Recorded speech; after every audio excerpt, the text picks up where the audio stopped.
আমরা প্রতিটা মানুষ তার জীবন নিয়ে অনেক বেশি ব্যস্ত থাকি। প্রত্যেকটা মানুষের জীবন স্পেসিফিকভাবে কিছু কাজ থাকে এবং আহ, তার জীবনের সব কিছু হয়তো তাকে তার মতো করে হ্যান্ডেল করতে হয়। যাই হোক, জীবনটা আসলে যেভাবে শুরু হয় আমাদের শেষটা হয়তো সেরকমভাবেই হয় না কখনো। আসসালামু আলাইকুম, সবাইকে ওয়েলকাম জানাচ্ছি কেদিশা ব্লগসে।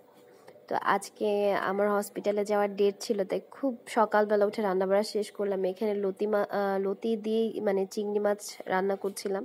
তো আগে ফার্স্টে চিংড়ি মাছটা মশলা দিয়ে কষিয়ে নিয়েছিলাম, দেন তারপর লতি দিয়ে দিয়েছি। আমি রান্নাটা আসলে পুরোটা দেখাইনি, কারণ তখন ওই সময়টাতে এত বেশি আমি মানে তাড়াহুড়ো ছিল ওরকম ভিডিও করার, শেষ পর্যন্ত মানে এনার্জিটা আসলে কুলায় নাই। দেন রান্নাটা শেষ করে, কারণ আমাকে সকাল 8টা সাড়ে 8টার মধ্যে হসপিটালে থাকতে হবে, তা না হলে আমি আসলে যে জন্য যাচ্ছি হয়তো সেটা আমি ফুলফিল করতে পারবো না, অনেক বেশি লেট হয়ে যাবে। আবার বিকালে যেহেতু আমার ক্লাস আছে, সব কিছু মিলে দেন আমি হসপিটালের জন্য বের হয়ে গেলাম। তখন প্রায় সাড়ে 8টার মতো 15টার মতো বাজে। তো সাথে আমার একজন ফ্রেন্ড ছিল, ও ও ডাক্তার দেখাবে, আমরা দুজনে গিয়েছিলাম একসাথে। তো যাওয়ার পরে ডাক্তার দেখিয়ে তখন বের হলাম। আর আসলে এই হসপিটালের এই ভিউটা আমার কাছে এত বেশি ভালো লাগে, মানে কি বলবো, মাশাল্লাহ, এত সুন্দর একটা পরিবেশ। ঢাকার মধ্যে হসপিটাল মানেই কি যে খুব রোগী, মেসি একটা পরিবেশ, বিল্ডিং আর বিল্ডিং, কান্নাকাটি, মানুষের দৌড়াদৌড়ি, এরকম একটা ইয়ে। বাট এই হসপিটালে এই জায়গাটা আসলে আপনি যদি 5 মিনিট দাঁড়ান না, সব ধরনের স্ট্রেস একদম মনে হয় কি যে নিমিষেই উড়ে যায়। কেন জানি প্রকৃতির মধ্যে আল্লাহ একটা অন্যরকম রহমত দিয়ে দেন, যেটা মানুষকে আসলে সব ধরনের দুঃখ কষ্ট থেকে মানে রিলিফ দেয় আমাদেরকে। যাই হোক, অনেক কথা বলে ফেললাম। তো এদিকে হসপিটাল থেকে এসে বাসায় খুব দ্রুত লাঞ্চ সেরে আমি আবার আমার ক্লাস ছিল, ক্লাসে চলে গেলাম। তো ক্লাস শেষ করে আস্তে আস্তে সেই মাগরিব হয়ে গেছে।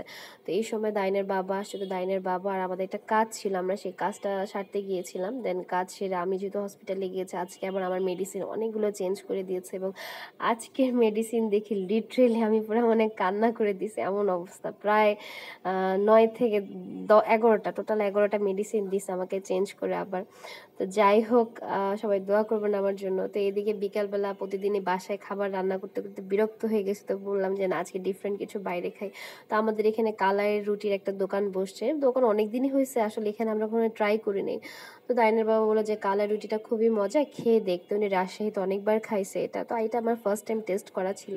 তো এই যে রুটিগুলোর পার পিস ছিল 40 টাকা করে, আর এক একটা ভর্তা ছিল মেবি 20 টাকা করে।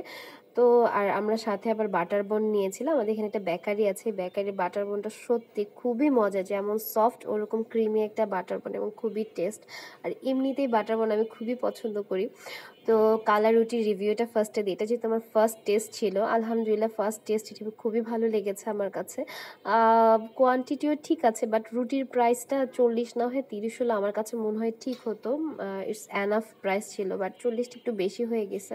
আর বাটার বনের কথা কি বলবো, দেখতেই পারতেছেন এত সফট, এত নরম, আমার খুবই ভালো লাগছে। এটা সবসময় খুব মজা লাগে। তো এই তো। আর লাস্টে যখন বাসায় খাওয়া দাওয়া শেষে যখন ওষুধ নিয়ে বসছি, আমার দেখে মনে হয় মাথা ঘুরাইতেছে, এত ওষুধ কেমন আমি খাবো, মেনটেন করব। সবাই ভালো থাকবেন, আমার জন্য দোয়া করবেন। আসসালামু আলাইকুম।